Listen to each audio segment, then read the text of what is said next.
Hey guys, Snap and Squirtle here, and today, in honor of Pokemon's 20th anniversary and the re-releasing of the original games on the new 3DS over Virtual Console, I'm going to review, well, those original games. And this game holds up a lot, but I don't really like how it looks on my monitor or on a computer, really. So let's crank it up to 32 bits. Okay, so before we start, let's just go and pick our starter. Wait, did I just choose Charmander? No.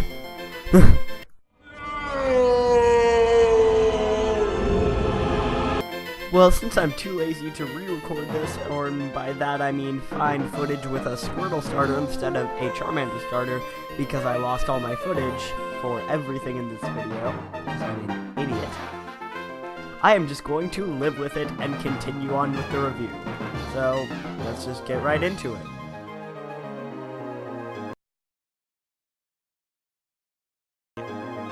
Wow, it came with a story. Well, this is going to be a first for me. Okay, let's do this.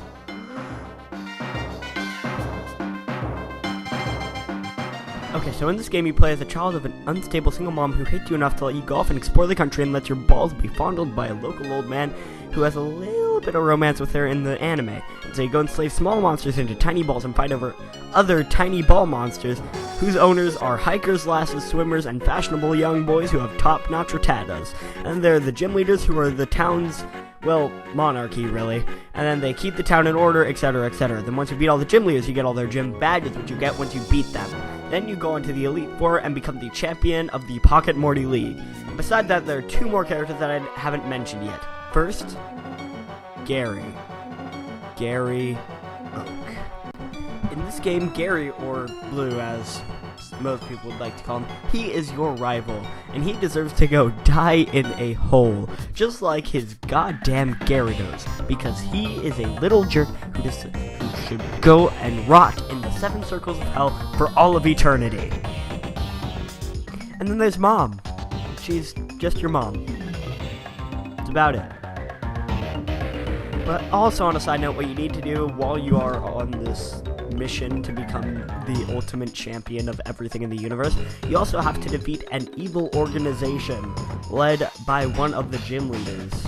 I mean, why would they let a frickin' evil person who takes over corporate businesses and just, like, kills everyone and created a giant death Pokemon of ultimate destruction, why would they let him own his own town that happens to be right by where the Elite Four are?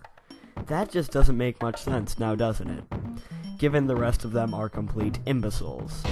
So I guess it kind of, evens itself out. So as I said, the game isn't as good looking as I wish it was, but it was the best technology of the time, and it was the peak of what the Game Boy could do. But it does look good on any handheld device, from the original Game Boy to the 3DS, or even an iPhone emulator. But I was playing on a computer, and yeah, the first part of the video was the computer, but I didn't want to do it like that, 'cause I didn't enjoy how it looked on the bigger screen. But if you're playing the remake Fire Red or Leaf Green, then it still looks really, really good. Graphics aren't everything. Let's talk about music. So, it sounds amazing, even with the limitations of the original Game Boy, and it can have the intensity of a battle theme, with creepiness of the Lavender Town theme. But it does an amazing job of immersing you into the game and giving an amazing experience for the whole game, regardless of how it looks, or how hard it is, or how easy it is. It's just fun and immersing no matter what.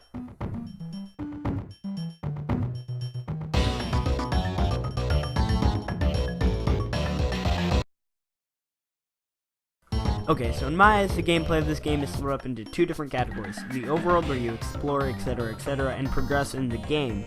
Then there's the battling, which is the main thing of the game, where you can endure in battles and fighting your little monsters against one another. So let's start with the more boring of the two, being the overworld, because, I don't know, it's just not as fun as battling and strategizing and all that. I don't know, might just be me. But With the overworld, you get to explore and progress in the game, as I said previously. But there are a few things that mix it up a bit, such as the HMs, which you can use to cut down trees, push giant boulders, lighten up caves, and even surf across oceans. And these are used to great extent, and limiting the players to certain areas of the game, while at the same time they allow a huge amount of exploration. For example, aside from the first gym, of course, you can fight most of the gyms in any order that you want. But the HMs limit you, so you can't take on the 7th gym after the first because you need surf to get to it. There are also Poké Centers, which will use shops to buy items like Pokeballs, Repels, and Potions, and all of the different environments that I previously stated. But all of the different cities and places are all so unique and different that almost any fan of the game can tell you exactly what their favorite one is, because just how unique they are. So the battle system is an essential part of any RPG game, and it can make or break it. In this game, the battling system is superb, because it's just simple enough that any bubbling idiot could come and play it with ease. And it's just complex enough that there are a bunch of layers that so many people love it. I mean, you don't see Final Fantasy tournaments or Paper Mario tournaments, but you do see Pokemon tournaments all the time. And the battles themselves are only half of it. The other part is that it can be played with friends. Pokemon was the first game that was truly a community game. And you can see someone else who has their Game Boy whip out your link cable and battle their team right there. If you see one of their Pokemon that you like, you can just offer one of your own to trade.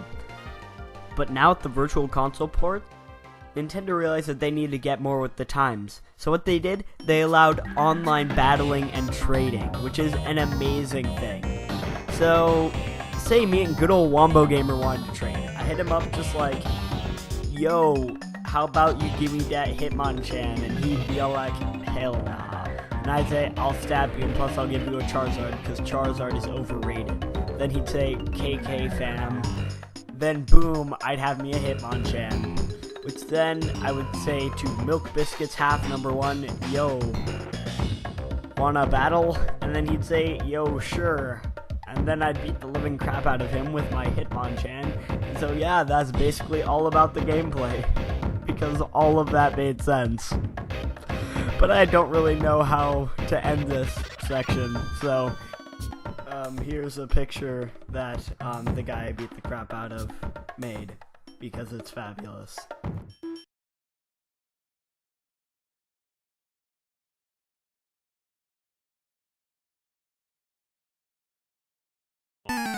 Okay, so I didn't do this in my last review because of the lacking of story entirely, but this is where I go into detail about the story and spoil everything about it.